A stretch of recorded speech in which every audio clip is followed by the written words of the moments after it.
സമൂഹത്തിൻ്റെ ഗതിവിധിയെ തന്നെ അട്ടിമറിക്കും എന്ന് പറഞ്ഞാൽ നിങ്ങൾ വിശ്വസിക്കുമോ?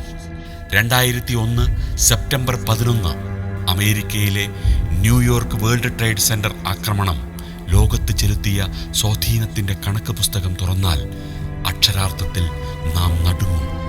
സെപ്റ്റംബർ 11 ആക്രമണം തുടങ്ങിവെച്ച അമേരിക്കൻ അധിനിവേശങ്ങൾ മുസ്ലിം സമം ഭീകരവാദി, തൊപ്പിയുടെയും താടിയുടെയും ഭീകരമാനങ്ങൾ, ഭീകരരുടെ മുഖങ്ങൾക്ക് മുസ്ലിമിൻ്റെ ഛായ ചാലിച്ചത്, ഇന്ത്യൻ ജയിലുകളിൽ മുസ്ലിം ന്യൂനപക്ഷങ്ങൾ ഭീകര ചാപ്പയിലേക്ക് എടുത്തെറിയപ്പെട്ടത്, 2014 ശേഷം മുസ്ലിം വിചാരണ തടവുകാർ എളുപ്പം രാജ്യദ്രോഹികളായത്, രാജ്യത്തുടനീളം സംഘപരിവാർ അനുകൂല സംഘടനകൾ സ്ഫോടനങ്ങൾ നടത്തി മുസ്ലിങ്ങളിലേക്ക് ചാപ്പയടിച്ചത്, നുണപ്രചാരണങ്ങളും വിദ്വേഷ പരാമർശങ്ങളും മലപ്പുറത്തിൻ്റെ മണ്ണിലേക്ക് ഇടതടവില്ലാതെ പടച്ചുവിട്ടത്, ഇസ്ലാമോഫോബിയ തഴച്ചു വളർന്നത്.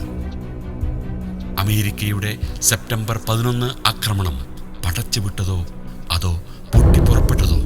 അത് അമേരിക്കയുടെ പദ്ധതിയായിരുന്നോ?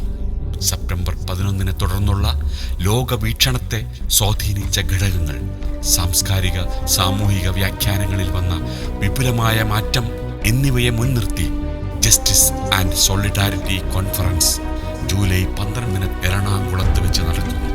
എക്സിബിഷൻ, ചർച്ചകൾ, സംവാദങ്ങൾ, സാംസ്കാരിക സാമൂഹിക രാഷ്ട്രീയ അപഗ്രഥനം എന്നിവയിൽ പങ്കെടുക്കുവാൻ ഏവരെയും സഹർഷം സ്വാഗതം ചെയ്യുന്നു.